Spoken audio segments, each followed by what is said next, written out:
What's good, y'all? It's your girl, Raina Simone, aka Rain Dollars, and welcome back to Dollars Menu.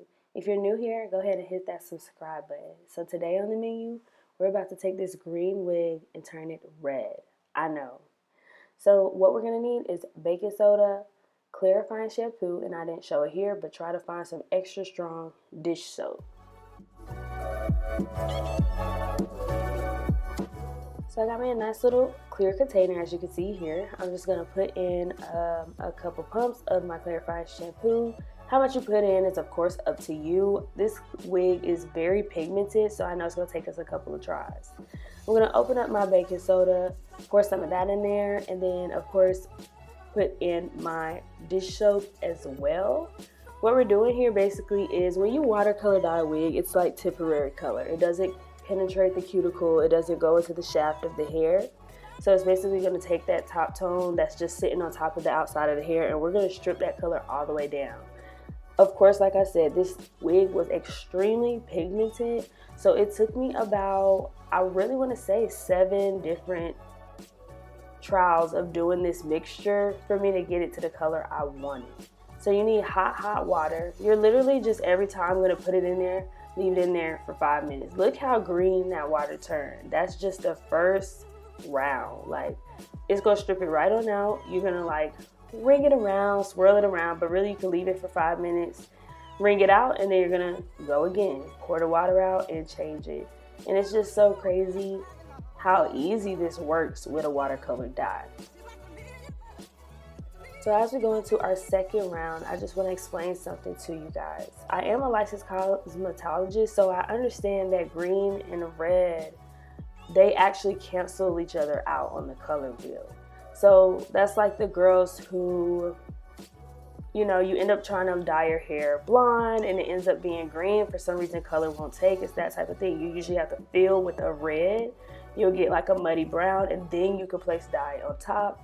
It's a whole science behind it. So I knew that to really get the red I wanted, I had to make sure all the green was basically out. Like every ounce of it, it needed to be as light as physically possible.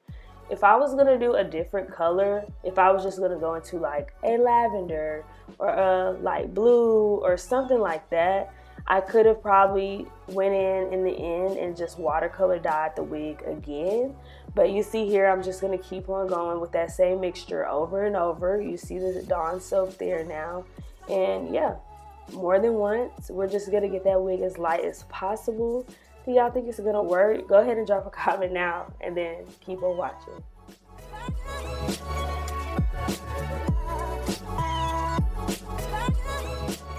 I did think this was a pretty cool video because this is a Christmas colors, like it went from green to red, so it's just really appropriate. But as you can see there, I think this is after the third round, the wig is starting to fade. Like, yes, the color's still there, but you could tell it's starting to fade away. The lime at the top is becoming like a pastel, and the bottom is not as vibrant as it was before. Like I said, depending on what color you want to take your watercolored wig, then that will make the difference of how you choose to process it later to put the color in. I also want to point out that this is a 613 wig. It started off just blonde, like I said, just watercolor dyed. No other process have been done to it since last year. It's just been sitting in a bin. So I'm really excited to show you guys what's next.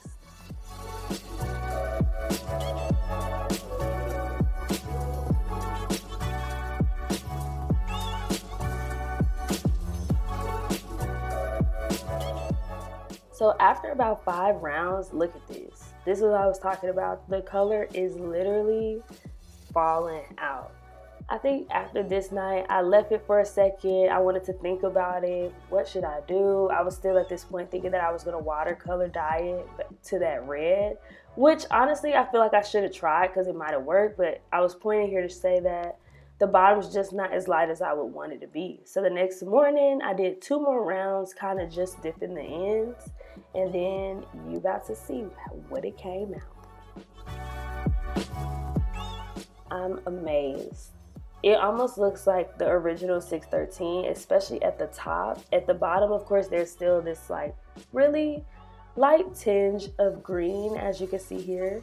I don't know if y'all really notice it, but yeah, it's basically blonde again. I did get this method from Paris Danielle, and I'll link her video below. She went from orange to lavender.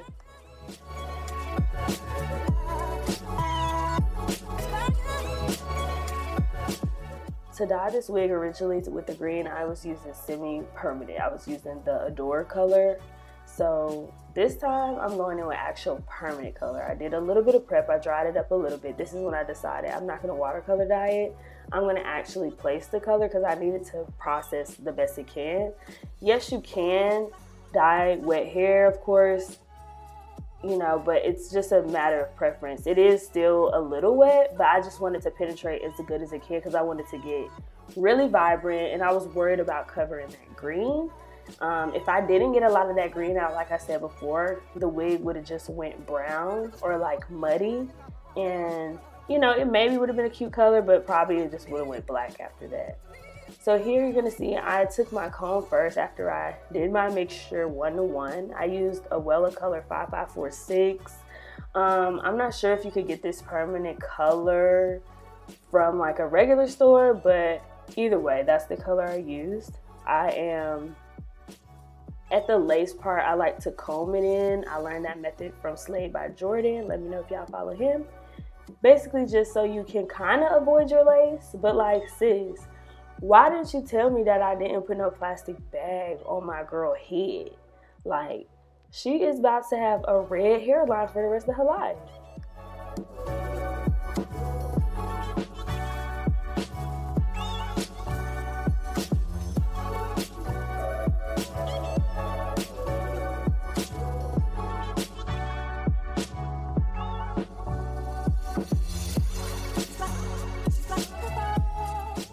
One of my favorite parts about color is you just could be so creative. It's amazing what you can do with color, especially if you understand it well. And that's why I like to practice on my wigs and stuff, so I could also be good, you know, when my clients call me to do their hair as well. So I love the way color like oxidizes. It starts to change colors in your bowl. So it's gonna start off this kind of salmon-y pink. I'm gonna do the same on the other side. And then I'm gonna go through and kind of slap it in the back. I'm not as careful. And with the excess, I just kind of rubbed it all together in the end because I wanted to make sure every piece was covered. I also wanna say I let it process maybe for 20 minutes and boom. That's what it looked like at the end. Go, hey, hey, hey, hey, hey. But yeah, your girl is hype at this point. That's what she looking like. We gave her a good wash, a little bit of a condition just to comb her through. Of course, there's going to be some hair loss from all the processing and just combing because you're putting it in and out of water, baking soda, all that.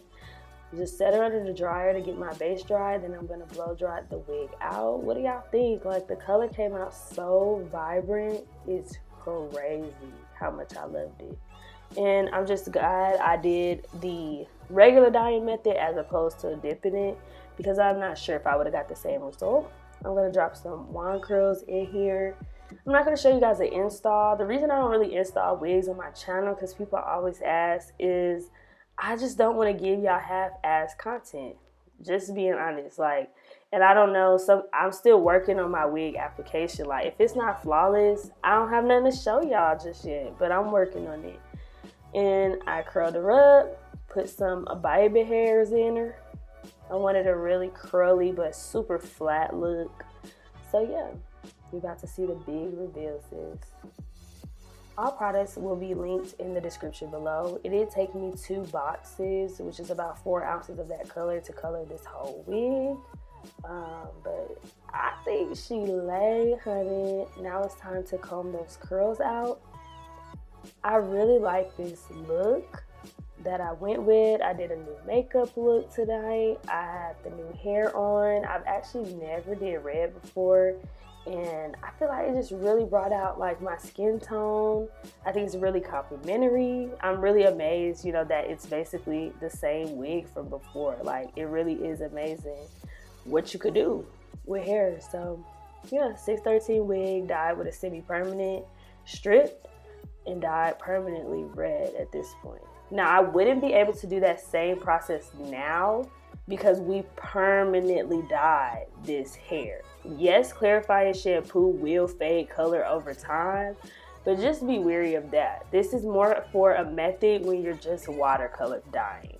Yes, you can watercolor dye with permanent, but y'all get what I'm saying. Like, it's different when you apply it through and through.